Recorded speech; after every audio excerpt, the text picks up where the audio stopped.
Howdy, everyone, and welcome to an impromptu special edition of the Super Bowl Tailgate High Voltage Live Show. I'm your host, Willie Snyder with Nat King Code. I'm joined by James Stalkup, CEO of Bolt Online Academy and creator of the High Voltage Live podcast. I see we already got David Engelhardt in the building. Welcome, David. It's not going to be it's just a temporary thing. James had an important meeting on Thursday, so we had to change our schedule. But we just wanted to do this. We just hit 25K on our NEC for Dummies group, and we also are celebrating the 25th. Well, I don't know if James is, but I am, the 25th anniversary of the Broncos winning their first Super Bowl. So it's pretty cool timing to go ahead and do this, and figure we just come out and mess around, do something cool, a little different, and just kind of not really talk about all 100% our topics like how we do every time, which I think is pretty awesome. Looks like we got Mike Barr in the house. So welcome, Mike. We got the Chiefs Mike. Up in here. Chiefs. Yeah. And anyone is I don't know. Chiefs going to have a hard time tonight. And welcome, David. It's really awesome having you in the chat, sir.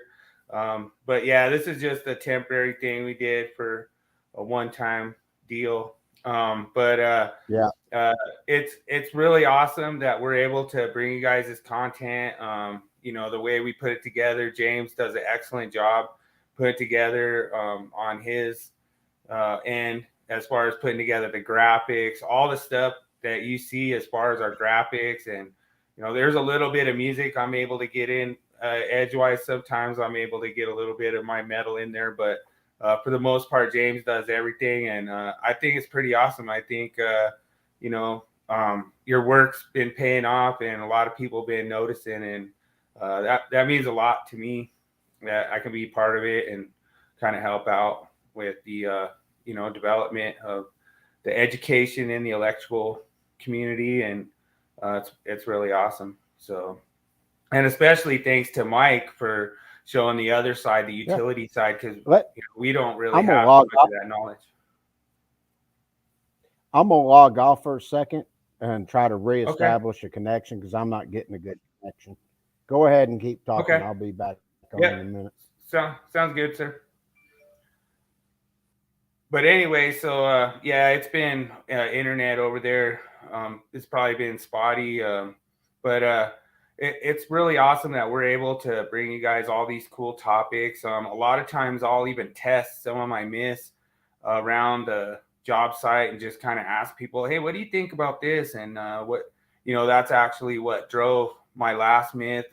Actually, we haven't done it yet. We was going to be the one for this week. We'll actually do it next week. But it was regards to the bonding conductor. It's not actually a conductor, it's just a bonding wire, and that's just to decrease the impedance of the jacket. And a lot of the old timers, I've especially heard it before, is that you have to back wrap that bonding conductor back around the jacket, and that's actually not true. And I guess at some point somebody must have, when they were doing testing for UL, taken an energized conductor, ungrounded conductor, and touched it to the jacket, and it didn't open the overcurrent device. And they said, well, we need to add an extra bonding wire to actually. Is that better for you? Hopefully so. We'll see. Yeah, not, seems like set the whole damn thing. I don't. There you go. We've been getting bad connection around here lately. I don't know. Yeah, but anyway, like I was saying, can you hear me okay? Yeah, I got you.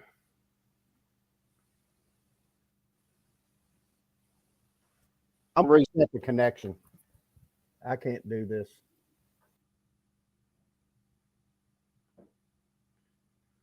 But anyway, so I don't know if I'm gonna stay up or not, but anyway, so at some point somebody realized that bonding of the jacket of this MC cable was not sufficient, and so they had to add an extra bonding strip and that bonding strip is just there to decrease the impedance of that cable jacket. So they say that you just basically bend it. You look at the manufacturer instructions, and that's actually how I justify this is through the manufacturer instructions. It just says to bend it over and cut it flush with the jacket. And a lot of people don't know that. And a lot of times when you get in some of these connectors, it's really hard to get that cable to sit right when you have all that extra wire that's back wrapped around the jacket and stuff. So it's pretty interesting little myth to run. And then like last week, I ran the one on the bonding of a lug, and we argue this a lot out in gas and oil, where people say, do you have to scratch the metal off the paint when you're bonding your lug? And the answer is no. It says in 250.12 that you must remove paint and lacquer unless removal is unnecessary. So if you tap and thread it, then removal is unnecessary because it makes that 2 threads of contact, and that is sufficient to make removal of paint or lacquer unnecessary. So if you tap and thread it and the enclosure has the appropriate thickness where you could get 2 threads contact, then you're good to go. You don't have to grind the paint off. So a lot of people didn't know that, and it was really fun. I was blown away with the myth of the week this week. I don't think I got very many people. Everyone was on it because, a lot of people, I guarantee the number one thing electricians do is they read the manufacturer instructions. Yeah, right. But that's a joke. But a lot of times, especially with us electricians, we're like, we know how to do it, and then you read the instructions and you're like, what? It don't make sense. One time I was on a live stream, and we looked up one of the manufacturer instructions. It says the instructions must be handled while installing the luminaire. And I'm like, who wrote these instructions? You're not going to be sitting there trying to handle the instructions while you're installing a luminaire. That's just ridiculous. And so if you don't, which is really funny, if you're not sitting there trying to handle the instructions while you're installing the luminaire, you're not technically doing it right. So that's kind of the whole thing behind the myth of the week, is that hopefully with doing some of these myths, we can get them out there and figure out a way to kind of maybe resolve the code language, get it more precise, get it more in tuned with us electricians out in the field. And that's kind of what I've done with this whole show. Try to bring you guys content that's based on reality, because it's easy to say like what the words in the book say, but to actually put them into like what we're doing out in the field, that's pretty rough. But we got James back, so hopefully that's a little better for you, brother. Now. I don't know. It just, I can, everything's going now. It just like it act on me and it just quit. It's like, oh well. Wow. Anyway, where we at? So I was basically just talking about the myth of the week and how I came up with it, and just because I wanted to kind of bring it to reality, because anybody could just read what the words in the book says. And it says that your volume's pretty low on whatever your mic volume. So it is. It sounded fine on my end, but when you first came on, you were pretty quiet. I think you just need to talk to your mic. Oh, wow, that is I'm getting a bad connection. Yeah, we have Andrew back in the house. Andrew. Yeah. Well, and, I don't know what's wrong. Yeah, Andrew won't be giving anyone a hard time today because he doesn't have any dogs in the fight, I guess. So he's not a Chiefs fan or a Eagles fan, but I'm actually pulling for the Eagles. My dad was a big Eagles fan. I got family back on the East Coast in Wildwood, New Jersey. So David's saying that you were freezing up a little, but I think we got it all figured out now. So I think we're in good shape. But I really appreciate what you bring to the table, James, as far as you're able to just kind of take those myths and bring them to a new level and kind of do some research that for all the resources that you have that I don't have any I access tell you to what, it. I'm gonna go get my other computer. Okay, sounds good. I'm gonna go get my other computer. Okay, sounds good. Yeah, Andrew, he says he's from uh, Barnegat, New Jersey. Okay, awesome, Andrew. Um, yeah, and I think James is gonna go get a different computer. I think it's probably his, like connection speed or something. When I first started checking into live streaming, they were saying you had to have a little bit better connection to get better signal and stuff. But when we started to create this show, we made this show as kind of like I try to do it as just like a pun. So James has a system he calls the Volt Online Academy, and it's his learning management system. And so I said, well, if you bring it up here to Colorado, then it'll be basically high voltage. And so then we're like, we're gonna make it high voltage live, and it's a lot of fun for just us. Excuse me. Both of us are electricians, and so we're able to kind of be out there in the field. James is more from the inspector side of things, and I'm more from the actual, in the field kind of electrician. Right now, I'm currently a level 2 fire alarm tech, doing a hospital install. So I like to kind of spread around to different stuff. I always like to be learning new stuff, and this show's been a way for me to take some of my stuff that I previously learned and put it into a show format and just put it together with topics. And I really appreciate guys like Mike Barr joining us, because I can only see up to that utility side, and then Mike goes beyond with that utility provider and all that kind of stuff. So pretty awesome. And all right, there you're back. You're looking a lot cleaner now, so Okay, yeah, there we should be go. good. Now I don't know what was going on. That other computer, I've been doing so much work on it. Maybe it's just I got too much on it. Yeah, It's causing problems. But yeah, probably.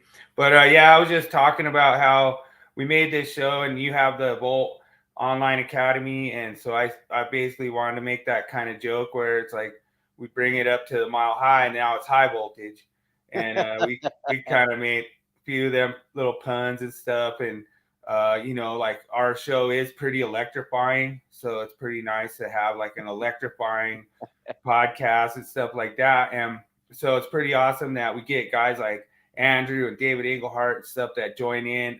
We're gonna try to get the death match going again. yeah, The death match was a lot of fun. So we just did the death match as like a code test, and it starts out real easy and it starts getting harder. So that was real fun to do for us, and just different things like that. Do you remember when you first met me, when we were out, like you were out on social media and we were out in all these different groups, and you started posting your posts, and like they were like way over everyone's head. Like I enjoyed them, but it was didn't get a lot of responses because a lot of people, they didn't know what was going on, or they just well, I was just sort of showing some things that people wouldn't see normally every day, like how to do transformer calculations in a high altitude and things like that. I think I showed one on how to do the sizing of the overcurrent device for a fire pump based on the locked rotor current and all that. And it was just stuff people don't really see every day. And, because I always saw a lot of posts on a lot of basic stuff, and I never saw anybody go into that kind of detail. And, uh, I'd get a lot of private messages from people constantly, but it was sort of like it was so technical. A lot of people didn't want to comment on it, and right. I didn't take it as a slight at all, and uh, I think it all turned out pretty good. And now we've got the code changes. I've been working frantically on it, and all the new course updates that are coming. Matter of fact, we might even show some of that in the podcast today. But Nice. I've done a lot of design work on everything, and a lot of it, you know, it's sort of hard to do because you get so technical with stuff, and you know, it's like I was reading. Uh, uh, when I was looking at doing design courses and stuff, I bought 3 books on how to do this stuff. And one of the things that every one of them kept saying was, if you can design something that's so simple, but yet pack it with tons of information, that's the hardest thing to do in course design. And I think I was able to do it, but we'll let the people look at it and see. Um, Well, I really enjoyed. I know you did one where it was like if you had all these different conductors, and you had like a whole list of different conductors, and they're like, and then you said, "What size conduit do you need?" And we did like a kind of like a weekly little thing, and that was pretty fun. We've tried out some different things. Some of them have done good, and some of them have not really done good. But we try to stay consistent with what works, and just kind of move away from what doesn't work. But it's been a lot of fun for me. I enjoy it. I enjoy the way that our podcast is set up with the myth of the week and the topic of the week and the 5 changes and the meme of the week. And it's like almost all my memes are come from actually certain life events out in the field. And I just, if something will irritate me and I'll get mad or something, and I'll go home, I'll make a meme about it, and then come back right. the next day and I'm all good. Remove that. But Yeah, did, you know, did when you you have the meme set up? Did you want to run the meme? I don't have the meme. I didn't have Okay. time. Okay. I, Oh, that's fine.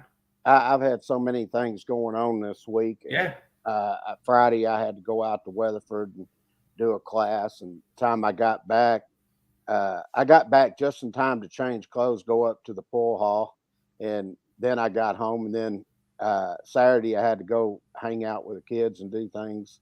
And time I finished that, I was because you called me like twice and I couldn't I answer, know. and then I called you as I was driving back, and I mean, I had enough time just to do the trivia questions, and that was it. So Nice. Well, yeah, and if you guys stay tuned, we're gonna have a little Super Bowl trivia with everyone in the chat. And the thing is that it's pretty fun for us to do different things and just be able to be versatile and put together something that's live, because a lot of the code guys out there, they don't do live anymore, and we enjoy it. I enjoy doing live, and it kind of, you have to bring your A game every time to make sure that you're presenting the topic right. And I've been blown away how much research that you've done on every little thing, and even just something simple like that one I was talking about with the one we did last week with the bonding of the lug with having to scratch the paint off. That is one of the biggest myths. I've actually seen inspectors like, nope, you didn't scratch the paint off. I'm like, well, you want to go make sure I got 2 threads of contact before you mhm. make that? And then they're like, oh, okay, yeah, you got a point. So it's real awesome. There's some of them where we've had times where guys will inspector will say, no, you have to bond that ground in there. And I'm like, well, I didn't make any splices. Doesn't matter, I want it bonded. I said, well, if you're going to make that interpretation, you got to give me an actual code violation. Mhm. You can't just say your opinion and then say that it's wrong or whatever you want to say. So that's what's been so awesome about doing this podcast every week. Just I guess like a shameful plug for us is, or a shameless plug for us is basically we go live 6 p.m. Mountain Standard Time on Thursdays is our regular show time. Mhm. And we we have a group called the NEC for Dummies, and in that group every week I update our myths. So if I'm covering a myth, I'll represent it with a number. I'll say like number 86, and you can go in our featured announcement post in NEC for Dummies, and you can look at what that myth is. Mhm. And there's times where get them like to where they might be a little confusing or something.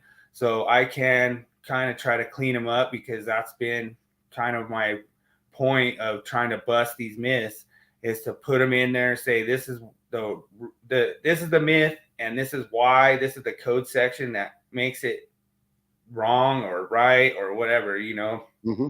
and then it's really awesome to give that actual code reference and give that actual language that's actually in the code and how that applies, and bring it to real world electricians every week to where you guys can understand it. And a lot of times some of the code guys get a little confusing with their language or how their interpretations are, and so we just try to break it down and make it to where if it's just easier to understand, especially for the younger guys, like the first years, second years, guys coming up, to where they understand what's going on. And we're kind of bringing something out that's like interactive, to where it can like interact with our viewers and with people that follow our groups and stuff, to where we're actually real people and we can actually say this is how we're seeing it. And James does a lot of the research, which is really awesome. I like almost every week I learned something new that I didn't know. So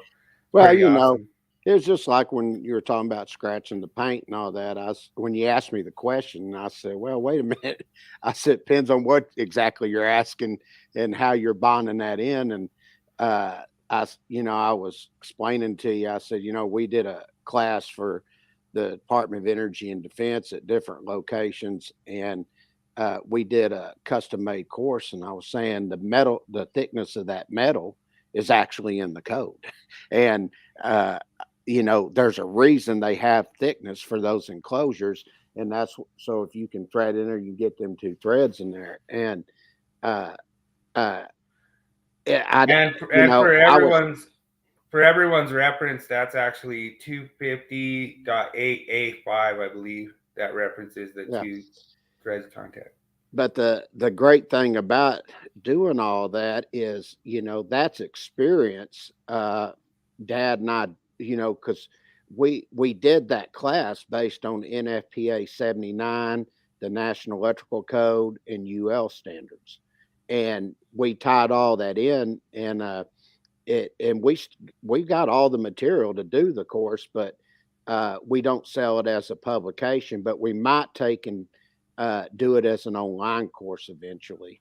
And but it's just not a book that sells that much. So, it's not cost effective to put the publication out unless you're selling enough copies to make it, worth it. But there are classes we do for that custom made equipment. And sometimes when you're doing those type of questions, it falls into some of the myths that are out there to help explain those myths in more detail and give further information so people have a better understanding as it relates to other standards. Well, did you see on the last week's myth? I actually found a ground bar that was mounted on plastic. So the only way that would be code compliant is if they had the two threads contact into That's the right. metal enclosure. So I managed to find that picture, and I think it opened a lot of people's eyes where they're like, "Oh, I see what you're talking about. How are you going to remove all the plastic to, like, because, there's no reason you have to remove the plastic as long as your bonding screws Hmm. are bonding to the enclosure correctly. Sure. So I try to find some like smoking gun pictures where you see it could be that some of the pictures I find are actually code violations. We did one on weatherproof like exterior enclosures or something, and Hmm. I found that one that was like some kind of like a rough-in cabinet, and then they piped an LB out of it, and like there was all kinds of things that was probably wrong with it as far as code wise. But it's just fun to see those actual real world installs where they actually got it to work, and it worked for a long time because it had been in the hospital for that whole entire time. They're just now demoing it, and I think actually some of them are still going to be in service like that. Yeah. But it's just one of those things that's funny how some of the code violations are really serious and need to be addressed, and then some of them maybe are just kind of like a and something that got in the language because of somebody experienced a loss on property or something. I know you were talking about the equipment grounding one with the coupling coming loose on the HVAC installer. Yeah, And that was a case long time ago that Dad was actually the special expert for OSHA in that case. And basically, what happened was it's an HVAC guy who was up in the ceiling, and uh, they were using the EMT as the equipment ground going back, and it came loose at the coupling. He reached up, grabbed hold of that conduit, and grabbed hold of the steel and sent the current. And the shot hurt him pretty bad, but it was the fall that hurt him the most. And anyway, when they went to court, their expert got up, and back at that time, that was section 250 96B. And talking of which is now 250.118, but they said that the EMT could be used as equipment ground, and then back then you'd look at 250.50 or 250-50, and it said it had to be continuous and permanent. Now that's 250.4 A and B, and uh, when they got into court and stuff, I mean, you listened to him, you thought their expert was correct, and then the attorney for OSHA got up there and he said, "Is that continuous and permanent?" And quoted them sections to him, and he said it was at the time of installation. And quite a few $1 million later, after losing that case, you started seeing all these facilities and engineering specs where they started requiring equipment grounds in the conduit, and yeah, that was based on the case that my dad was on with OSHA. So wow, and and that's something that I try to take advantage of as much as we can, to have experts on the podcast, like Dad and Mike Barr and Crystal and Mark Candell, and we just have all of them on, and uh, just to get their opinion on things, and just so everybody just say, just because they say so, they think blah blah blah. No, we have experts that come on, and it reminds me, it's sort of like uh 250.66. I had a question that was on one of the tests, and for the NEC death match, and they told me the question was wrong. I said no, it wasn't. And the question was for a concrete and caseload, which was a number 4. Well, we decided we'd bring Dad on, and I actually learned some stuff. I learned one thing out of that I didn't yeah, know, but he was actually there when all that took place. And if you go back and look at the substantiations from the co-panels, they tell you when you're going to a concrete encased electrode, even a number 6 is considered too small. Well, yeah, Dad took it a little further, as always, but he told us how they developed the table. And he said they use a multiplier, 189, and based on that multiplier is how they decided the sizes of all those conductors, and then talked about the testing and everything for the concrete encased electrode and the grounding electroconductor, and why it was a number 4. And then you still had some people saying, well, that's not what the code says now. And what's so funny is the language hasn't changed. So yeah, I mean, but yet they still hold on to that and say that's not what it says. No, you need to go back and read the panel substantiation, and then you'll understand what the section says. So a lot of times when we're doing our podcast and stuff, and you've made the reference, I go back and do a lot of research. Well, the reason I do a lot of research is because I want to know exactly what the intent was from the code making panel at the time. And yeah, to give a good example of that, and you'll like this is going to be coming up in 2026. But if you look at 210.8F, okay, that's been a hot topic.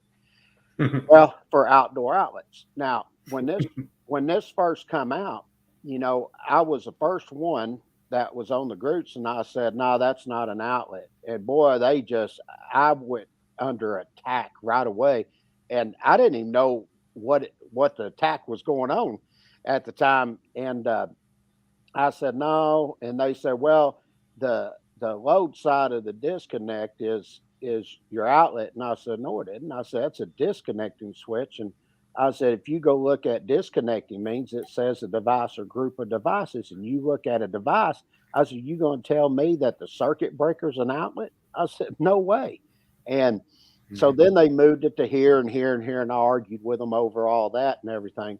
Well, when the 2023 come out, the co-making panel put all these new requirements in 210.8D for GFCI devices. But one of the things that's in there is they said sometime they say the appliance is sometimes connected to an outlet. Now, if if the co-making panel is going to make that statement, how is that possible if everything's an outlet anyway? It Right. can't sometimes connect to one if it doesn't. And then they turned around and did this whole thing about GFCI being required, whether it was cord and plug connected or hardwired in 210.8D. But when they got to 210.8F, they didn't make no mention of it at all, even though it was a hot topic, and everybody knew it. And then the guy that originally submitted the uh, the TIA, which was done by the task group, co-making panel two voted that it didn't provide technical merit, and then they wrote their own and put all this stuff where they want to require everything pretty much outside as a GFCI. Well, it went before the Standards Council, and the Standards Council said no. They said actually the ones that wrote the TIA, which was whoever wrote it in co-making panel two, they said y'all did not provide no technical merit. And actually, the one that wrote the original one, which was a task group, they accepted that because it provided technical merit, and the manufacturers that were on there have it come out and stated that their equipment will never be able to be compatible with GFCI. So it's not even going to be there at 2026. So now the argument's going to be at this point is updating the definition of an outlet. Now, the reason I find that interesting, and there will be some other things that I'm going to submit too, but the interesting part, the same people that told me uh, when I was looking at 250.66 A, B, and C, they said, oh, you're trying to use language as written decades ago, which was in 1978 and 81s when all that took place. But yet, the definition of outlet, as far as I've gone back, I hadn't looked any further, but all the way back to at least 1947, the definition of outlet hadn't changed, but yet somehow that definition has evolved. So, Mhm. in a nutshell, that's pretty much how everything has gone down. So, 2020 is Well, going to have we a we lot of really stuff. we really blew it up with the EVSE because there is Mhm. really no reason when this manufacturer is coming out with a piece of equipment that provides personnel protection, then why would you need an additional code reference to supersede that? That's right. And to me, that's where it kind of blew up. Like I was like, wow, right there it says GFCI is not required, and the manufacturer instructions tell you do not put this on a GFCI breaker. That's right. You know, And if you because it's not remember, compatible. when we were going to do that EVSE, I sent you a message because I'd gone in and got all that research for that. And I said, you're really going to love this podcast. Yeah, yeah, and it opened my eyes as far as the whole thing that that's done by a different code making panel, because I was actually talking with Tommy D and Nihad, and they were saying how they developed the how they came out with the public input and the public comment, and how everything was like developed. And they basically said that that applied to everything installed outdoors. Mhm. Well, I don't know about you, but I would be pretty mad if I went to go to work and my EVSE tripped and my car wasn't charged and I couldn't drive to work. Oh, But yeah. I mean, that's kind of where you come into some of this stuff with moving forward. There's going to be a lot of the AHJs allowing incompatible equipment to not be connected to Class A devices. And I don't know if that's the safety that they were really after or not, but that was the reason I saw the problem. Is I was like, if you're gonna require this insane, uh, like you're gonna just set the bar so high that it's so hard to clear, then nobody's gonna try. Everyone's just gonna walk under it. And so that's kind of the problem that I was trying to bring up with the last code cycle. And I got the same attacks you did. I mean, everyone just like, oh, you don't know what you're talking about, da da da da, and you have no credibility. And it's like, okay, well, I'm just telling you from my standpoint, I think you guys are setting the bar too high. And I think if you're gonna try to require this, then you're gonna need to do something to, make it more manageable. Sure. And it's like I had them.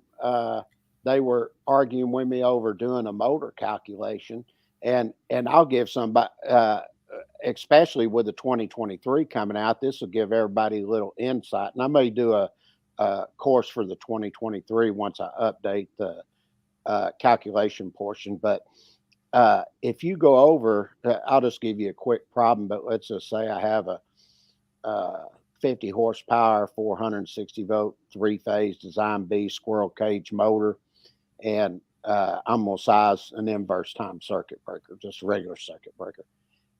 If you go over and you look at 240.4G, that's where you pick up the heading will be on there. It'll say specific conductor applications, and then you go down and it'll talk about motors and motor control circuits, and it'll tell you to see Article 430 and all these parts.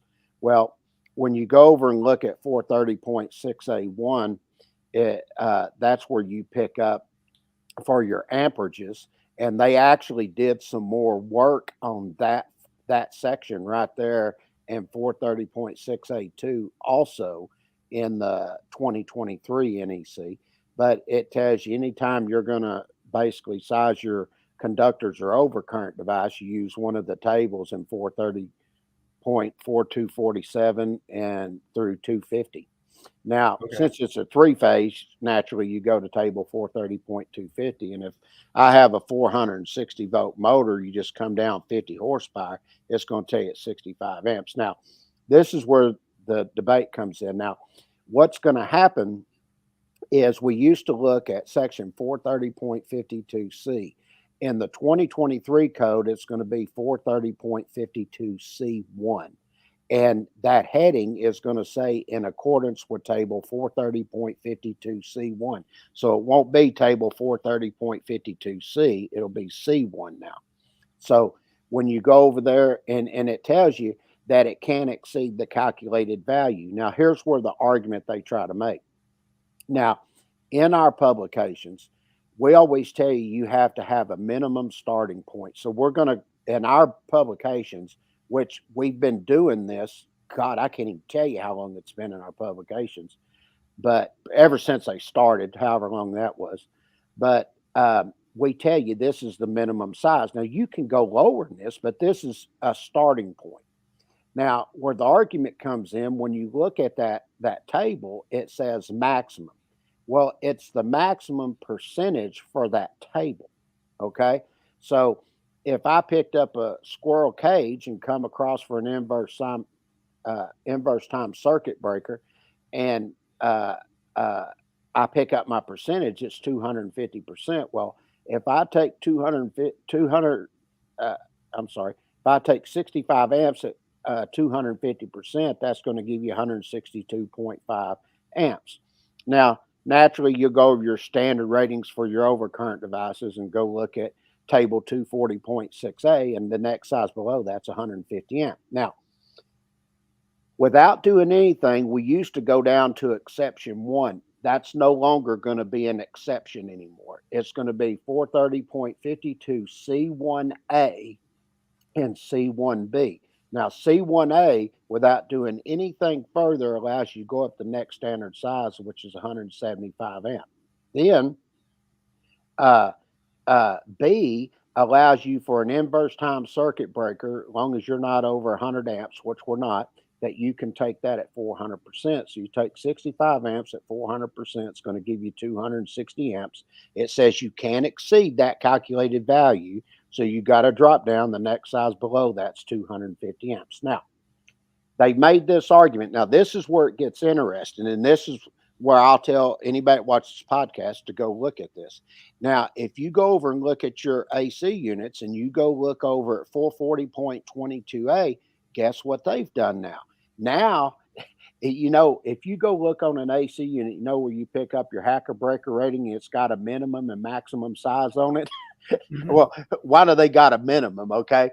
Well, when you go over and you look at that, now they have it set up where you do the first percentage at 175%. And then guess what they do next? You can go up to the next size, and then you have a maximum size there, which is calculated at 225%. So, what I'm trying to point out is they make this argument against me, but yet now you come over and you look at 440.22A and it's lining up exactly the way I've been telling people to do motors forever. And then naturally, you've got your hacker breaker rating on that nameplate, which is a minimum and maximum. So, are you going to tell me that the nameplate is wrong too? you know so those are some of the things that you run into, and that all goes back to research and stuff. And dad brought up a good point about that. I forget the guy's name. He used to be the chairman for I forget which panel it is, but that dealt with motors. And dad said that they were at a meeting, and he was in there listening. He wasn't even on the panel, and he said he pulled up dad's book, the design book, and he said the way it's explained right here is exactly the way we mean for you to calculate a motor. Nice. So Was that code making panel 7? it Are might they have been. still? I don't remember. Because I know code making panel 7 does AC units, but I don't know They may be. I'm not 100% sure on that.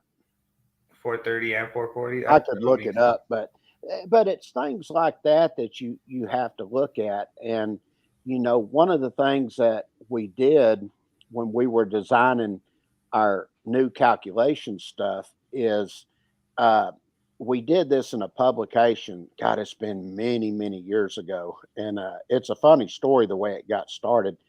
Dad wanted it a certain way, and he was gone teaching some courses, and I've been working with him for about 2 years at this point. And I came up with an idea that we would do that. I worked with my younger brother Billy, and we did the illustration, got it done, and then we created this format on the side where you would fill in the blanks and work the problem. And he came in, he looked at it, and he goes, "What the hell is this? This is what I told you to do." And I said, "Now wait a minute." I said, "Let me show you what we're doing. Then you can tell me." And we did four different ones. And I went through, worked the problems and everything. He was sitting there watching. He goes, "Well, can you do them all that way?" We said, "Yeah, I think so." He goes, "Ah, hell, that'll be all right. Go ahead and do it."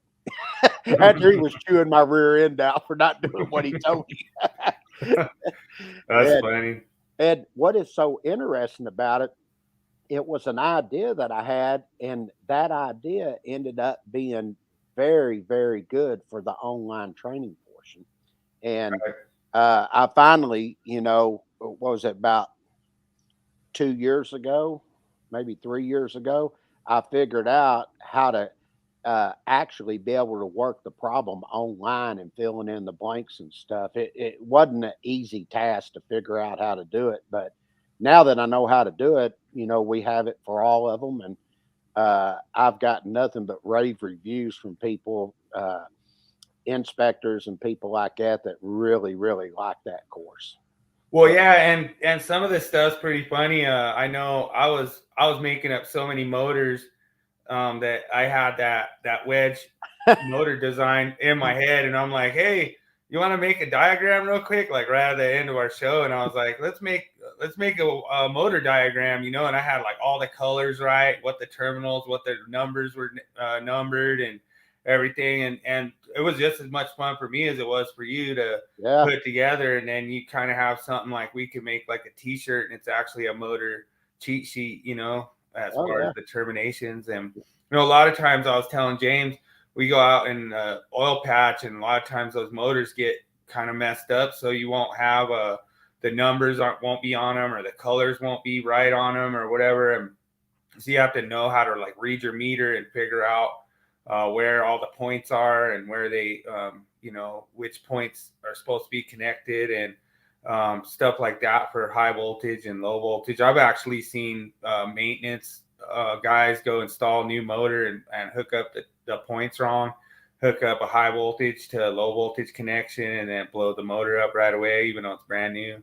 And then they call us out, and they're like, yeah, I don't know, I hooked it all up and it's not working. And I'm like, well, yeah, you let the factory smoke out, because every piece of equipment has a certain amount of factory smoke, and then once you let it out, it's We did that logo in 20 minutes.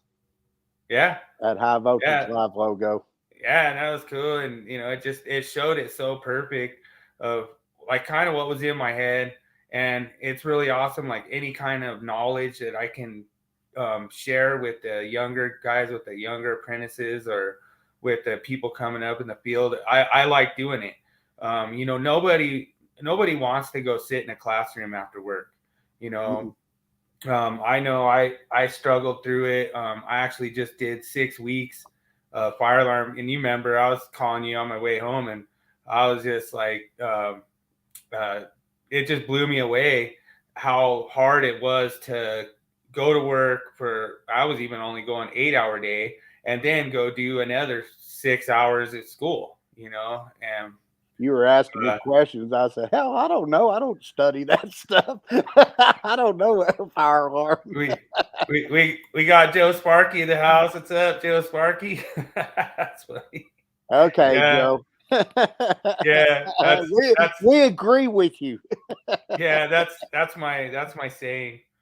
But so it's a lot of fun to kind of be bringing this knowledge to all the different areas that we can possibly cover. And I've learned a lot through the way of doing this, and I know Joe Sparky's learned off of it, and all of us have been just having fun doing it. And it's been awesome to have a bunch of my Vandal crew join in the audience and join in with us, and just have fun doing it. So it means a lot. And like I say, I don't know when you want to do the quiz, but we can get it going whenever. I want to show the online stuff. Oh yeah. Do your Let thing. me show that real quick, and then we'll go right into that. Okay. Share screen here and get it popped up. There we go. Yeah, because every time I see it, it's different. You've been just improving every day. Yeah, it's I've done quite a bit to get it there. There we go. Let's see.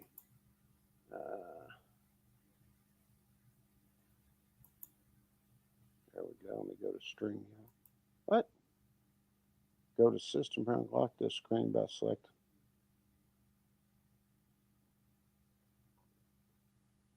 Go to system. This is the joys of being live, ladies and gentlemen. We have no rehearsal. no. It's the best part about being live is you get to do it on the fly. I'm usually not. Okay, let's do take two. All right.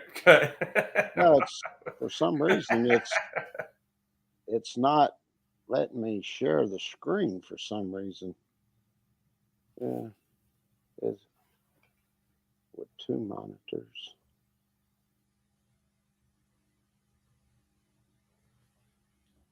Okay. Oh, okay. Yeah, it's I guess we're not going to show it. It's not letting me do it on this computer. I'm on my Mac, and for some reason it's not doing it. Okay. Yeah, I mean, don't worry about it. We didn't really have nothing prepared anyway, so. No, it was just something I just been working on. I thought, I'll show it, but no worries. it'd been pretty cool to show it because it's got some. I've done quite a bit of stuff to it since y'all last saw it. So, but anyway, you want to do Super Bowl questions? Yeah, did you get them all, or are you gonna try to jump in? Uh, I might. Okay. I'm not too good at this trivia, but I might play along. Just see how I do. All Let me go right. ahead and pop it up. All Just right. see what Sounds good. happens here. All right. Okay. And I did do a pretty good job of getting it all together and everything. Okay. So, what was the combined score of the highest scoring Super Bowl? Um, what do you got, James? What's your answer? This one. Uh, I was giving this a lot of thought when I was looking at it, and I was going to say probably because I remember they scored a lot during that game, and but I don't remember. So I think probably 74. Okay. So, James goes with C, 74. Um, so, what would be your other answer if you had like another answer? 75. Yep, it's D. So Okay. D is the I, right answer on that one. I'm assuming that was probably the Cowboy game, wasn't it, when they played Buffalo? No, the 75 was 49ers and Chargers, I believe. Okay. Well, I remember when the Cowboys didn't they put up like 52 or something on uh uh Buffalo, and Buffalo had like 14 or something Yeah, like so that. I believe that was the second highest. I think that was 74. So that's Okay. why I put it up in there. That's why I had a Good pretty job. good answer on that one. Yeah, you did good. Okay. Well, I was close. But I was going Yeah, off. I was remembering that game. I was like, man, they put up a lot of points that game, and yeah. and hell, that game was over by halftime. Really. Yeah, that's Okay. funny. Let's see what two is. All right, there you go. Only one player has been awarded the MVP from a losing team. And who was it? You probably remember this one. Let's see. Only one player has been awarded MVP from a losing team. Who was it? Let's see. Well, I know it's not Larry Brown. I remember him getting it, and he was the MVP, and he was like a 12th round pick. But Right. Dallas dominated. That might have been the game they dominated. Yeah. Uh, let's see. If I'm looking at that, I'm willing to bet that is going to be probably B. Harvey Martin's, who I think it is. All right. James goes with B. Um, so if you were to have a second answer, what would be the second? I would have went with D. Yep, you got it. Okay, I Chuck knew. Howley. Yeah. Well, Yeah, and, I, and and he's a cowboy too, so that's why I thought you'd get it. well, Chuck Howley was a little bit before my time, so I wasn't sure. Okay. But he was a great player. I remember that. And but I was trying to remember if Harvey Martin was on the winning team or not when because he'd have been playing with Starbuck on that. So Oh, Mike Barr went with Larry Brown, E. yeah, I knew it wasn't Larry Brown. Yeah, I mean, if I could stump the Master James, then I'm doing good. So Well, I've been close on both of them, so it's not like it was yeah, just hypothetical. There, I mean, I'm right in the right range of who I think it should be. I tried to pick a lot of cowboy questions, and this one actually had nothing to do with the Cowboys. But 12 teams have never won the Super Bowl. Out of those 12 teams, how many of them have not played in the Super Bowl at all? Out of the 12 Yeah, Mike, teams, we're just doing it for fun, so it was how awesome. many Yeah, good guess, sir. how many have not played in the Super Bowl? I'm gonna have to think about this for a second. So Yeah, uh, and one, I know there's one there. I know those teams have.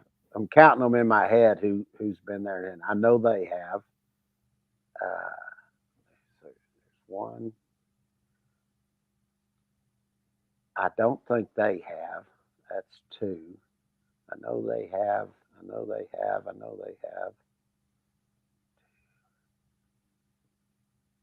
Let's see. I'm getting them in my head. I know they have. I know they did. I know they did. So I got two. Trying to see if I'm missing any teams in my mind. I'm going through them right now. I'm gonna guess.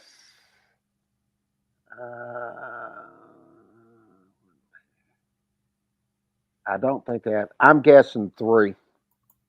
Okay. So if you were to have another answer, what would be your other? So it wasn't three. So was it four? C. Yes, sir. Yep. Okay. It was I C I four. I'm sitting there counting them in mind. So I'm trying to think who the one I missed there. Oh no, it wasn't them. Uh, It was the Lions, Browns, Texans, and Jags. the Jags And is the one I missed in out Cincinnati. of out of all those 12 teams, it was the Bengals, Lions, Jaguars, Texans, Vikings, Bills, Falcons, Panthers, Cardinals, Titans, Chargers, and Browns. I missed the Jags. I went through Florida and I hit Tampa Bay, but I forgot about Jacksonville. God dang it. There you go. That was cool. I'm number two today. Shit. This It's all sucks, good. man. This sucks. Dude, I thought I was gonna at least I thought you were gonna know them all when I sent them to you, but it was funny. I've been close on every one of them. I mean, it's not like I'm actually know pretty well, but I just can't think of them right off. This Okay. this is kind of a fun one. What college has produced the most championship winning quarterbacks? Bama, Roll Tide. I was trying to throw a little thing out there for Mike Kozlov. Ohio State, Notre Dame, Michigan, or California. God, because you'll have to go back on this one, so you have to really think about this one. Golly, I almost want to say. I'm just playing in my head here as I'm counting them. There's one I didn't put in there that I probably should have, but Purdue had they had three. Yeah. I guess if I had to really pick one, I think I would have to go with C, Notre Dame. Oh, hey, we'll see you later, Mike. Appreciate you coming by, sir. Great, always having you here. Take care, Mike. So you're saying Notre Dame? Yeah. See. All right. So if you were to pick another answer, God dang it. That is a tough one. Yeah. I guess if I had to pick another one, I'm trying to put them in my mind because the one you gotta let me think about this. You gotta go back and think of who played where. I guess if I had to pick one, the one you got was the one you just picked. C was actually second place, which Notre Dame they had three. Yeah. So there was Notre Dame with three and Purdue with three. I guess if I had to pick my second one, I would probably have to go. I know they got 1, 2, 3. I guess I'd go with Michigan. Yeah. Actually, if you had a third option, that's not it, huh? Well, it's up for rolling at that time. I guess I'd have to go with Ohio State. Yeah, so the answer is actually E, California, and one of them is Aaron Rodgers, came from California, from Cal. They had five in the history, but it's pretty funny. I'm glad you picked Ohio State because that was Ohio State wasn't even on the list. So I, uh, I didn't even think I couldn't think of anybody from Ohio State or Bama, and I wasn't sure about California. Honestly, the two that I yeah, was trying to decide between was Notre Dame and Michigan. right. Yeah, Notre Dame had three, Purdue had three, and Alabama had three, and so they were all tied for second. And then like I say, Ohio State wasn't even on the list, but I just put it in there because I thought a lot of people probably think Ohio State. Yeah, I was trying to think of who would be there. That I didn't. I honestly I didn't think Bama had that many, but Notre Dame, Michigan, I really thought it'd be one of those. All right, well, so far I stumped the master. So let's see. Damn. Number 5, since 1967, how many Super Bowls have been canceled? And you really have to think about all the events that could have possibly canceled a Super Bowl since 1967. Well, shit, they played the Ice Bowl. I'd say none. You are right for the championship. You got it. I was sitting there thinking Hey, it had to be zero. I mean, hell, they played the damn Ice Bowl. I mean, God. yep. I mean, There- I'll never there- forget that game when that happened. I was like, hell, they probably wouldn't miss any games.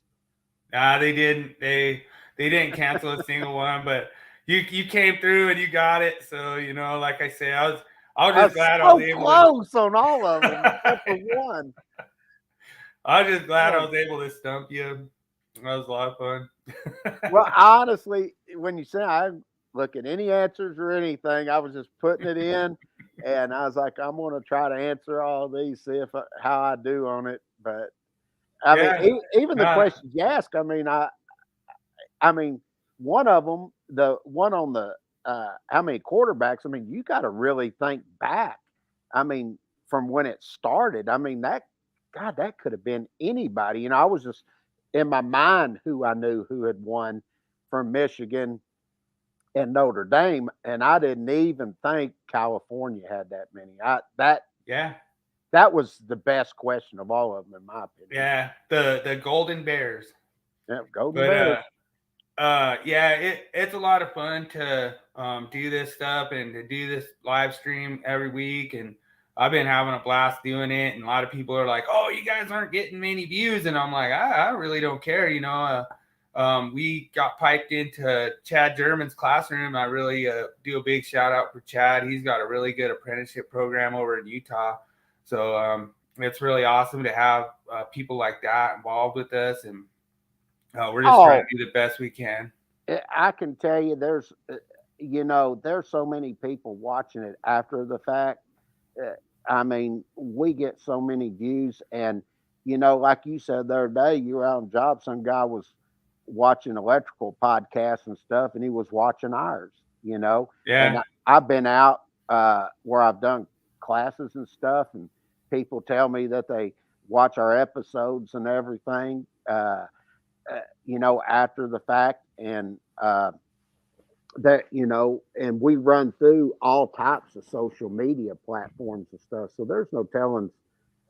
I mean, the views are way up there, and that's how you want to do it. What do you say?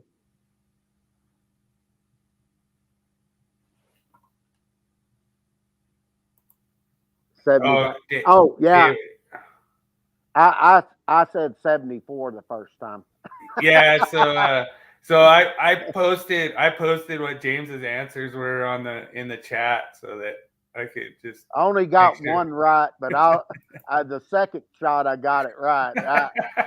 I was I was deciding between two scores, on the first one. Then I decided between two players, and I got all the way the second, except for the number of quarterbacks that have won Super Bowls, and that was California. I thought it would have been Notre Dame or Michigan, but I always love that. Like, if you were gonna have a second answer, what would the second? and I got it. It was like, but one, I was like, I know it's between those players right there. I just wasn't sure that score. I mean, that first one, I was adding in my head what would come out to a score, and I was like, oh, that should be 74. And then you go, nope. On the second one, I was like 75. Yeah, like okay. Yeah, it's a lot of fun to do this stuff, and like I say, I try to put together stuff on my end that is fun to do live. You know what You we know, should do? We should have one more segment, code trivia, and do three questions at the end of each one. okay, I'm I down. mean, this is sort of fun, This Yeah, let people look and answer, and just just questions. And matter of fact, once I get the death match back up and running, we can do it through there. Let's see, we do 24 questions, so we could do five, three. five, Yeah, five each week for the 20, and then uh, we could pop off, one calculation question on there after the first month's run through, yeah. and have them on there. I think we'd have to keep it pretty easy. You know what I mean? Because like if it got like too difficult, then it'd be hard to do Well, that's live. okay. Just let people just answer. It doesn't matter if they get it right or not. Right? Just taking a Yeah, guess. It's just for yeah. fun. And Oh, you're just trying to get me the way I got you. payback's a bitch. I'm in for it. I'm in for it. Your ass is mine. Hey, I'll actually probably get him right. Hey, I I love having probably I fun. I probably have more research towards the code than I would towards actual Super Bowl history. Like God, a lot of the sports stuff, I don't remember like from like the um, you know, I don't know what. Yeah, David's saying that he's still trying to get on the death match, so he yeah, can't get in there. they tried to get it all fixed and everything, and it was fragmenting, and really upsets me. But as soon as I start putting it all back together and everything, they're going to give me 6 months free for uh, the having to redo it basically. But I have all the files and stuff, so I'll be putting it back up. One of the things that was interesting, they were able to give me the file list of all of our people were on there and who had the subscriptions. I've already emailed them and stuff, and we're going to give them 6 months free on there also because of that. So it doesn't cost me anything. So we're going to Oh, do he can't get the course he paid yeah, for. we're sending stuff out, and you'll get that back. Don't worry, you'll get it right back on, and I'll even give you extra course and stuff to make up for it. Give you the 2023 NEC changes. I'll even give you I'll give you the 2023 back free too. That's something we're doing for the ones that had it on there because of that happening. So um, uh, it just happened. Unbelievable, but It is what it is. it is, and it was partially my fault and their fault too. So, but for some reason, it I had it connected over to a DNS that was over on the website, and it shouldn't have fragmented on their side. They don't even know why it's doing it. That's freaking them out because it shouldn't do that.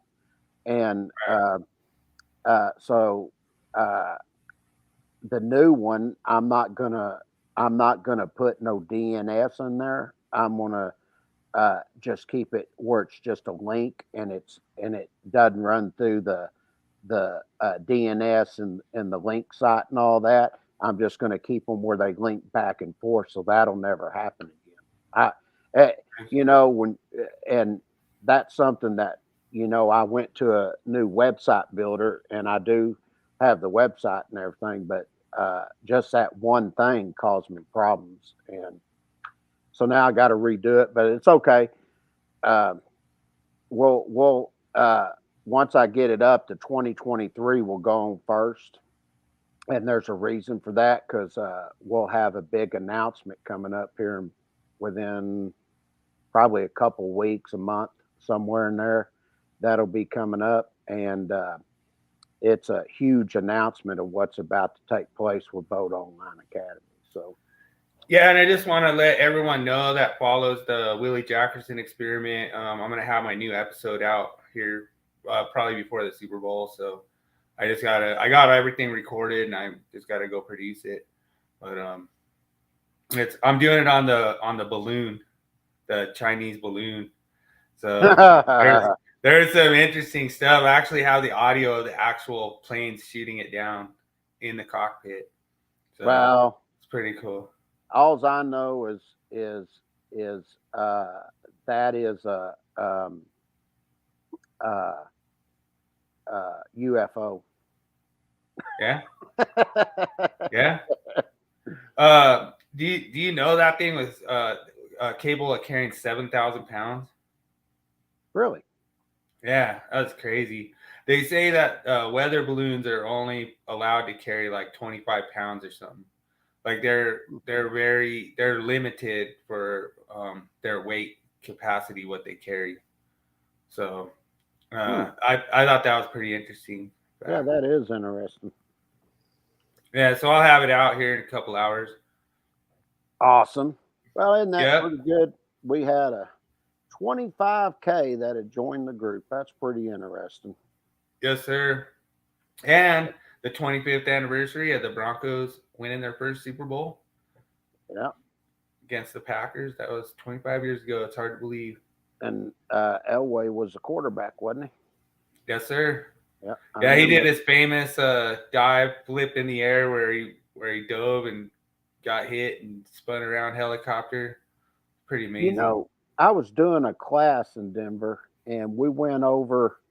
It was one of the newer areas at the time. There was this. Uh, I guess it's Chinese, Asian, whatever it was. It's sort of a real popular spot we went to, and we were waiting to be set down, and the owner of the Broncos come in. What was his name at the time? Pat Bowlen. Pat Bowen.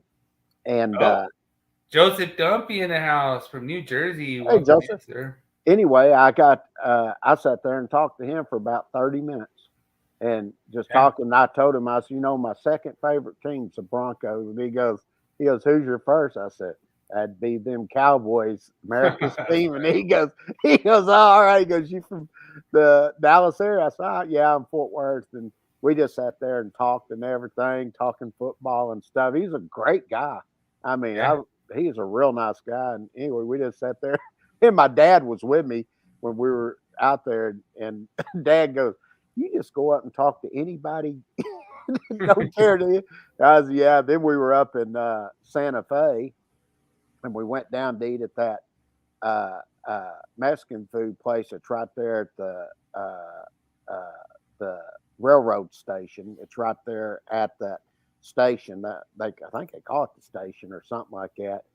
And sure thing, David. No worries. And anyway, Gene Hackman walked in. And we were waiting, and I sat there and talked to Gene Hackman for about 30 minutes. They took him back to a private room, and him and I were laughing, cutting up and stuff. And Dad actually got to meet both of them and talk to them with me because I went up and talked to them. Wow. Yeah. So Pat Bowlen, every time he'd go get his haircut, they used to close the whole barber shop, and they would just have him. He would start and he would sit in the first chair, and then they would start his haircut, and then he'd have to move because they had a whole bunch of Broncos stuff that was on the wall, and he'd have to move each chair, and he would move each chair so he could check out each little Bronco thing that was hanging on the wall. And it was pretty special. Have like memories with, we didn't really start out with that much success. Like me growing up, my dad was actually a big Eagles fan, and so Broncos was his second team. But growing up with, I'd always see my dad sitting there with his Eagles hat on, watching the Eagles game, and it was really cool. So go Eagles! I hate to diss on my Vandals because I got a bunch of my Vandals that are going Chiefs, but it's pretty awesome. Well, if the Eagles win, the city's probably going to get tore up. Yeah. I mean, I don't know what you're gonna do, like kick over a bunch of cactuses over there, but Phoenix. I tell you that East Division this year was a beast, man. God dang, it was a tough division. But well, yeah, and you guys beat the Eagles, didn't you? Yeah, but I don't really look at it because we got a great team. We just don't have a winning quarterback. He folds under pressure.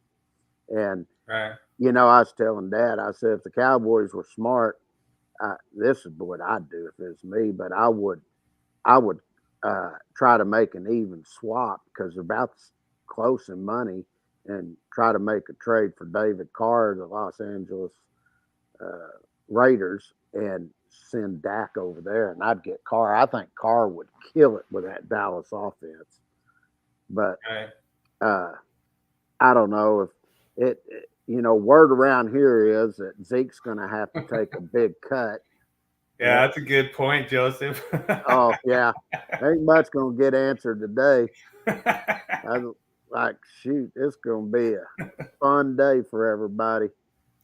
I'm going to get barbecue tonight, and I'm going to watch the game, have barbecue. Go get some brisket and some sausage and ribs, and I'll be happy. Yeah, sounds good. Fill up my big belly. Yeah, I really appreciate everyone for joining today. It's been a great show. Every time it's just a lot of fun for me. Everyone knows at work, I'm like, nothing can go wrong on podcast day, because it's just so much fun. And the way we put it together, James, is it blows me away because it's so easy. It's so natural. It doesn't take me long to put together my myth of the week, and I almost always come up with a new one every week that even I hadn't heard of or you hadn't heard of or whatever. And then you kind of do that research, and you got so much of a library of stuff that you can dig into. All the different kinds of stuff what we could go into. I mean, we haven't even scratched the surface yet as far as the possibilities we can go into with UL designs. And it blew me away when I was doing my NISAT test, my NISAT fire alarm test. I passed both tests. I got NISAT 1 and NISAT 2. Mm-hmm. And they were like, it made me realize how all the different code standards like connect to each other. Mm-hmm. How like NFPA 72 connects with NFPA 70, and NFPA 72 connects with NFPA 90A, which is your HVAC standard. And then that kind of ties in. And you remember I did that one on my Nat King code about the duct width, mm-hmm. the minimum duct, where you have to run the sample tube out the other side of the ductwork. And that was one, when I saw that, I was like, well, that kind of aligns with NFPA 70 with because usually your sample tubes are just basically EMT. That was 358.30A, where you have to have support within 3 foot.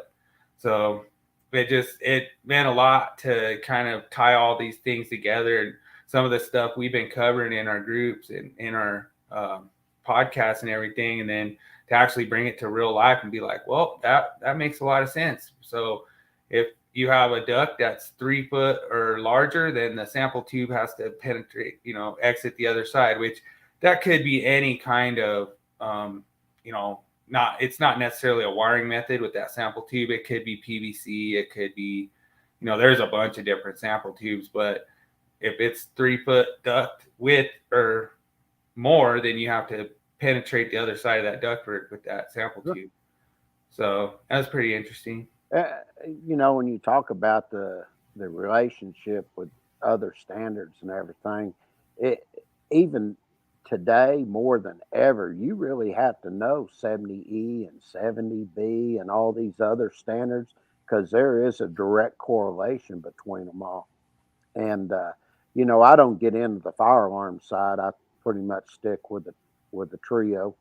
But if I had to research something, I was in a case, I'd go look all that stuff up, or I'd call somebody that I know in that portion of the industry that's an expert on it.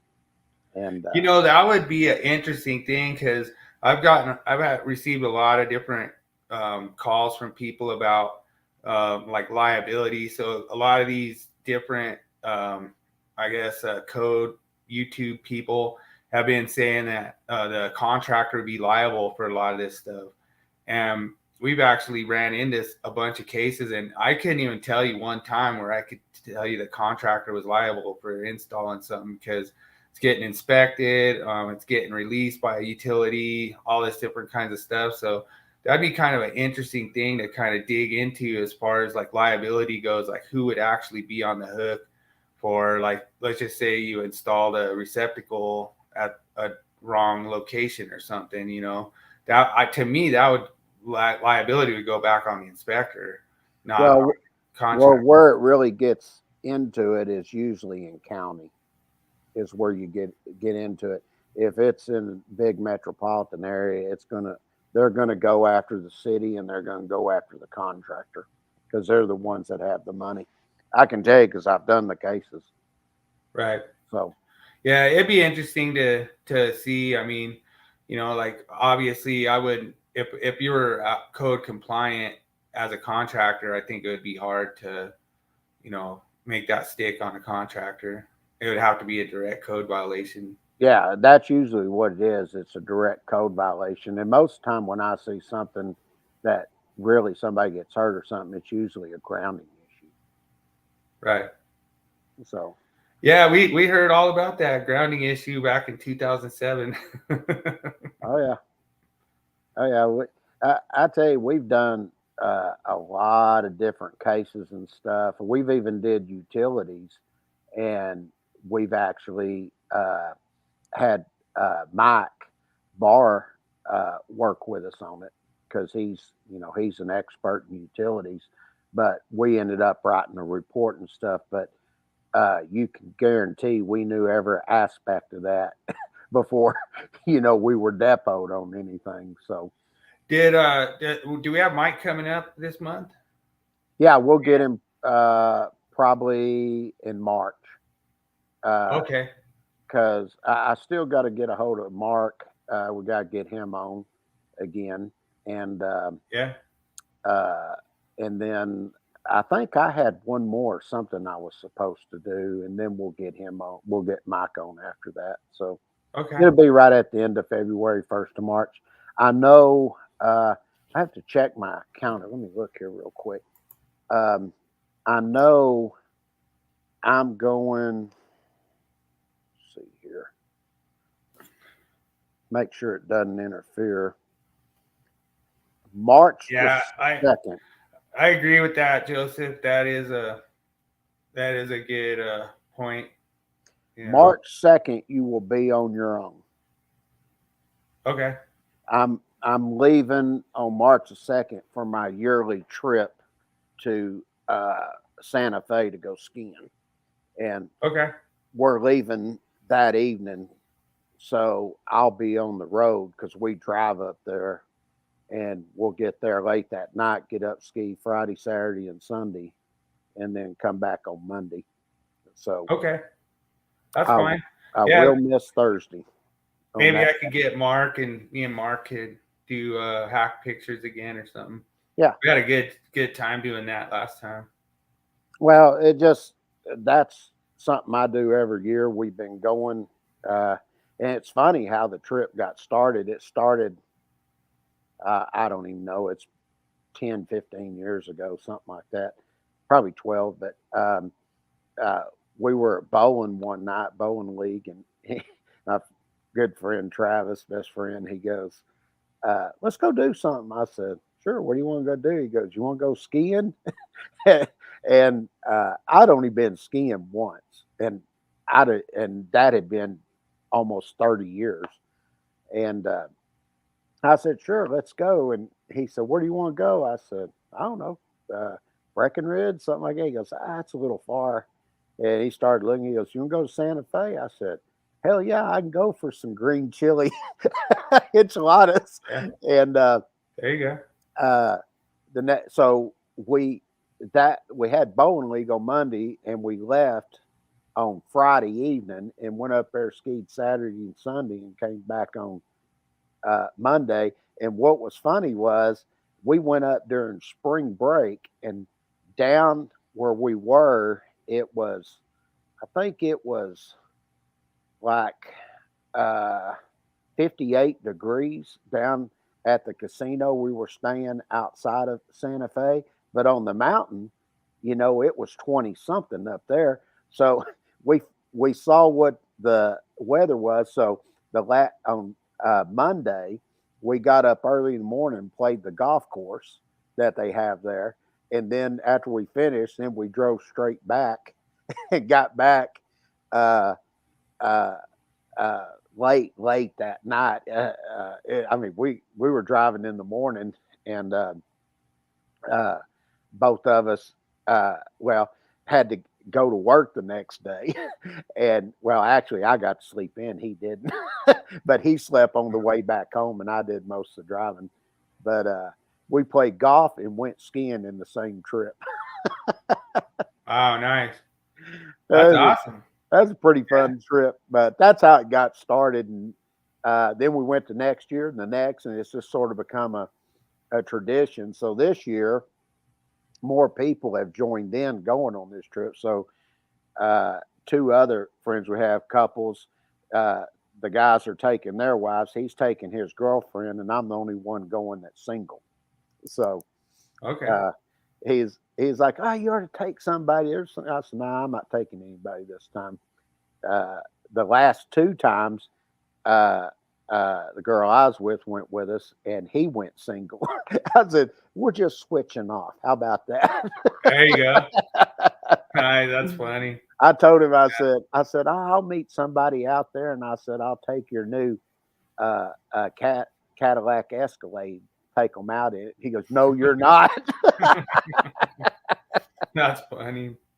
But we Yeah. have a good time. It's just one of those things that it just become like a tradition. So hell, I guess I'll be doing it as long as my knees will hold up. There you go. Yeah.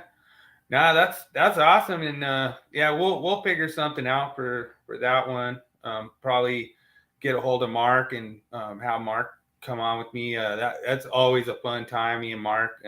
I just basically let Mark run the show. He's He good at loves it. doing that. He loves it. Yeah, And, exactly. and I'll get it all set up and send the link out and everything to him so y'all can come on and do y'all's thing. Uh, Sweet. I remember was it last year or the year Yeah. before? I remember we had gone and we left on a Wednesday, and I went skiing all day, and then I came down and we got back and I did the podcast. And Travis, he come up by, he goes, "Come on, let's go. Y'all quit talking." He's ready to go down to Yeah. the casino and gamble. Yeah. Yeah. That was last year. No, last year I'm Yeah. trying to remember when it was, but that was funny. Yeah. Me and Mark we did a bunch of hack pictures. We like went through and talk about them and stuff. So I have like a whole bunch. I save so much pictures. Like everyone gives me a bunch of crap. They're like, you got like about a gig of pictures in your stuff. I was like, oh yeah. I try to like anytime we come into the myth of the week, I try to like go around the hospital and find what we're talking about and take pictures of it and get it in with the myth of the week. So that's what we'll have for next week. We'll do the armor, Yeah. the bonding conductor for the HCF cable. So that'll be our myth of the week next week, and should have everything ready to go for next week, and should be good to go. Yeah. We're talking about, we only missed, uh, 2 podcasts in the whole year. And, Yeah, one of them was on Thanksgiving. yeah, and then the other one was last week, because I had a very important meeting, which will be part of a big announcement that will be coming out in about 2, 3, 4 weeks. And Yeah, that's gonna be awesome, man. I'm so excited. yeah, We're I'm we're still killing it. shocked. I'm shocked. Yeah, there you go. Yeah, We got more puns for the podcast. yeah, we do. Yeah, we do. Content so awesome, you'll be shocked. Expected to be this Wednesday. Oh, he was saying Mark Candel's. Oh, he Okay. might be busy. Yeah. Yeah. I'll have to check with him and see. Uh, Sometimes he does it when he's on the road too. So that's a great thing with these computers. You can do anything on the road. Yeah, it's funny. Like all of a sudden, Mark will just call me out of the blue, like, "Can you do this or something?" Just like what? Oh, it's funny. I'm just like, "Oh, Well, all right." it was funny because I did the podcast for NEC Live, and Mark had seen it, and I think he asked you. He goes, "I'd like to get James on my podcast," and uh, I guess it's about a couple weeks later, I was on his podcast, and it was funny because he when we did it, he goes, "You got anything set you want to do?" And I said, "No." I said, "Just tell me what you want to talk about. Just anything you want to do, code related, whatever." And he started on something, and he said, "What would you do for this if you were looking at it from uh, uh, an estimating thing?" And I said, "Well, you need to consider this, this, and this." I just started rattling off all these code sections. Go here. You need to look at this. Blah blah. After we got off, he goes, "God dang, man." He goes, "I can't believe you just was rattling that off." He goes, "You didn't even prepare nothing." And I said, "Well," I said, "you got to remember," I said, "I've been out teaching for over 35 years, man." I said, "I've been asked all these type of questions you're asking." And I Yeah. said, that's what I do." I said, "It's like an electrician that knows what he's doing. You go out and ask him to do something, and he's done this stuff all his life. He don't have to think about it. He knows how to do it." And Well, yeah, and I like the connection that we made with that like conduit support with the 3-foot thing, because if you think about it, if you're going from like an installer's perspective, you put your cabinet up, you put your conduit up with your support on it to make sure it's level, and then you put your next cabinet up. You wouldn't try to put both cabinets up, then try to fish that. yeah, Yeah, it wouldn't work. It'd be hard. that's what I So said. That's sometimes, where you usually get in the problem. People don't plan ahead. Somebody that's done that type of work for a while knows to take that into consideration right off the bat. And I've always said that, experience beats out book smart all day. And, I can take and study the code, all the standards and everything, and be book smart. But when you go out and teach it, that's a whole different animal. yeah, Teaching and having book smarts is two total different things. And yeah, when people are asking you questions, no, it's like we do the show live. You know, just like a while ago, I just gave a problem on how to do a motor. You know, right. I've done all those questions and stuff off the top of my head for years. And, like when I was on NEC Live, and you might remember this, I was asked probably 10 different questions, and I gave problems and examples, and did it step by step, showing them how to do the calculation all the way down through how you would do that calculation. Now, I can tell I you, remember I remember one question you were asked that I thought was pretty funny. What's a motor? motor. So I get to Uh, talking so fast sometimes I just screw up like that. But if my mind's going 10 million miles an hour once I get into training, you know, and yeah. and and I start seeing all these sections and and the text and everything, and uh, I can pretty much give you the page number. Might not be the exact page number, but it's right in that area, and I can even tell you pretty much where it is on the page, because I've been doing it so long. But Right. uh, that's just, that's why I say that's experience, and Hey, just a quick question. Where are we at on the five changes? What are we're? I know we're in chapter five, right? no, we're in chapter. I thought Didn't we we're in just? six now. We're in six. Okay, I think we're in okay, six now. I have to go look, but okay. Sounds good. I I think just want to give everyone a preview on the changes. we're probably about 6 weeks away from being complete with it, I think. So Nice. we started in what, July, somewhere in there, doing Yeah. 5 a week, and there's roughly 238 changes that are being our code change publication, and that's probably the most changes anybody covers. And I will tell everybody that's watching this podcast, you really, really need to have a publication next time or especially this cycle, showing you where all the new sections are, because all the high voltage stuff, it's all in different sections now, and you're really gonna have to look at that stuff. I can tell you when I do uh, the design book that's going to be coming up, it'll probably be ready the end of next summer sometime, I would assume. That particular one, there are so many changes in the design book. Uh, uh, Dad is even frustrated with. I mean, he's in there cussing all the time. And some bitch is just changing sections to be changing sections, because I mean they are changed everywhere, and especially in calculations. You'll remember this in Article 220. Look how many of those sections have been moved and changed. You're Yeah. used to table 220.12. Now you better get used to 220.42. That's Right. all moved. Uh, you really need to look at this next cycle, and they did a lot of stuff on the receptacles for healthcare and all of that you got to look at, and um, it, there's just a lot of changes. And another good one is when you're looking at 220.53, dealing with fixed appliance loads. When you look in there, now they've added a new item in there. And you'll remember, because I was asked this question a while back in the 2020 NEC.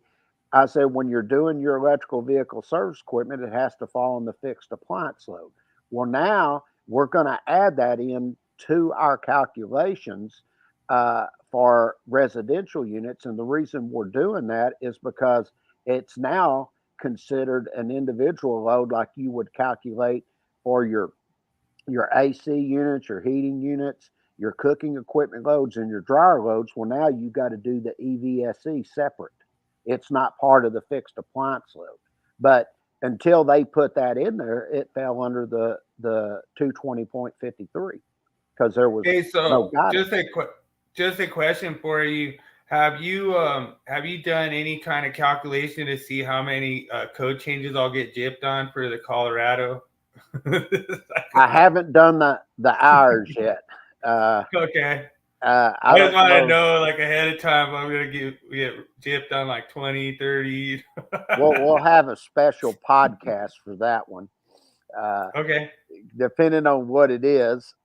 Good to know. One of our trucks works for Water and Sewer Authority, and whenever there's a bad storm, they have to deal with a lot of problems.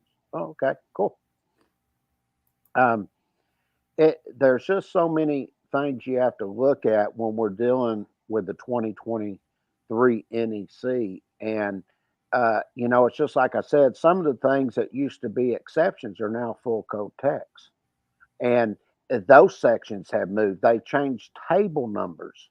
And it's just not in Article 220. You have it in Article 430 also. And Right. everybody's going to have to look at that. They've done some changes on Table 220.56, and uh, uh, not the table itself, but the section 220 two, I'm sorry, 250.66, the section itself that refers to Table 250.6, they redid the language there also. And Right. there's just a bunch of little tedious stuff that you got to know these changes that have taken place. And I'd feel safe saying this. You're probably not going to find a publication that's more complete than the one that we put together for this cycle. And, you know, we waited a little bit before we came out with it because there were so many changes. We wanted to make sure certain things didn't happen at the Standards Council. And Yeah, and I will do a plug. The Of all of the continuing education that I've taken, I really liked yours the best, and it did. I always joke about getting gypped on code changes, but I really enjoyed your course, and it was a lot of fun. it's even better this time. Back when we had it before, we used to shoot live video and with me explaining everything. Well, this time we're going to do it with voiceover. So what's going to happen is the videos are going to load quicker because they compact Okay. more. Some with a live video, they don't compact like the ones that I do for voiceover. So that's why Okay. we went to it, and that was a learning experience for me because we ran in somebody had slow internet was having problems with it. So hopefully, making this one little change will completely take care of that. But Okay. to give you an example, it's just like I was on that computer earlier and I was having trouble. I know why I'm having trouble because that sucker's fully loaded, and I've got to take some things off and save it because it's all the compressing of all the voiceover videos and everything that I'm doing and building the courses out, and I've got terabyte on there.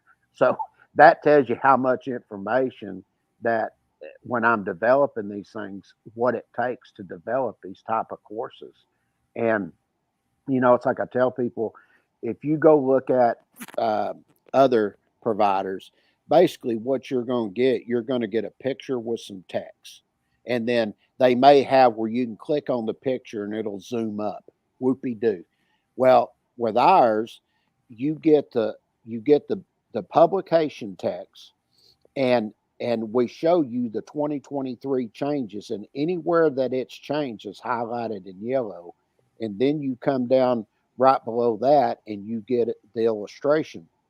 Now, anywhere on that illustration there's a section or table, you can click it and it'll pop up and all that, so you get the visual, and then after that you'll get the video portion that's got the voiceover, and it goes through. Now, I will say one thing that I went back and I added, because some people are visual, some are audio. Now, what you get into is right below that text, I also put in an accordion file that goes across, and you get the Stalkup's comment. And if it's there, you get the first and second revision in text. So you can click through those tabs and read it, or you can go down the video, and the video will do the audio portion of it for you. And then once you go through that and you get to the end, we'll explain and correlate what took place. And anywhere on that video, you can click the section or table where the illustration is, and it'll pop up. It'll stop the video, and when you go back, it starts back up. But the one thing is, if you're taking it with the state, you cannot move the video back and forth or anything, because that's how I time all my courses, is through that Okay. video. But if it's just a code change course, then it's free navigation and you can go back and forth and look at anything you want to look at. Awesome. So, Well, yeah, I know there's a bunch of my buddies and bunch of people out here that's just chomping at the bit to get their continuing education done. So as soon as you get that Colorado, I'll tell you, you're going to be getting, you got my business for sure, but you're well, going to be having a lot of people. that's about to happen. As soon as I finish the course, uh, and I have it set up, and I'm gonna load it up, and I'm gonna do Colorado first because it's a 24-hour, and then I've got to go in and set my times for the other states I'll start submitting to. But I've already talked to the guy over there, and they're gonna accept that one, and then come. That'll be good for 3 years, and then once I get to the next cycle, 2026, they'll take that one too. So I'm going to have probably the first with the states based on 2023. Okay. So Cool. it's going to be, Awesome. it's That's going to great look news. really, really good too. I mean, it's clean looking. Matter of fact, it's so simple and clean looking. It looks like there's not much to it until you start really clicking through everything, all the interactivity, and then you realize, wow, there's a ton of information in this program. So Yeah, I really enjoyed the way you put it together. And like I say, I was sitting there teaching the inspector a bunch of stuff after I took your course, so it's pretty awesome. And I look forward to taking Colorado. But we're getting in, we're getting up there. Think yeah, we should wind this thing down? yeah, I'm good with it. All right. Right on, Well, brother.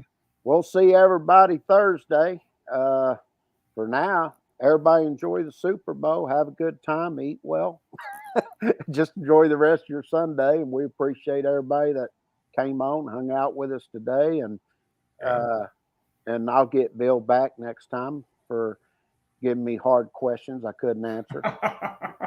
Hey, at least I got it Yeah. on the second try. I think that's an awesome idea. I think we should just start it out with like, and we could even do 5 questions or whatever. But I think that'd be kind of fun. Put together a little quiz at the end. Yeah, Me we can try do to get me back. that. You gotta love it. It's fun. I Yeah. enjoy doing. I actually enjoy doing those questions. I actually was thinking about it. I was like, okay, well, let's see if I get that right. And man, I was so damn close on each one. But Yeah, I like we could even switch off. You could put one together one week, and then I could put together one the next week. I did one on abbreviations that I thought was pretty good. yeah, we can do it. Just have people in the audience answer if they want Yeah, to. you too. You as well, Joseph. Yep. Enjoy Enjoy the the game, game. brother. All Yep. right. Let's wrap Well, it up. yep. Have a good one. Appreciate y'all for joining. Everybody take care. See y'all Thursday.